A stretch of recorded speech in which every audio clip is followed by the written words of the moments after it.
తెల్లవారుజామున ఈ పిట్టల లొల్లి లొల్లి లొల్లి దీంట్లో వండుకున్నది ఇక్కడ లొల్లి.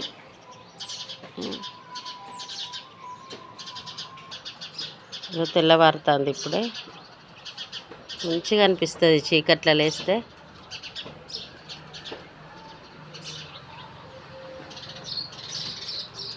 ఈ లొల్లి చూడండి. ఇక గుళ్ళో మైక్ వేశారు, దేవుని గుళ్ళో పక్షుల కిలకిలలు, గుళ్ళో దేవుని పాటలు. అప్పుడే తెల్లవారుతుంది, చాలా మంచిగా అనిపిస్తుంది కదా. ఎంత వచ్చేసింది ఇంట్లోకైతే. ఇగో దీంట్లో ఇంకొకటి ఉంది.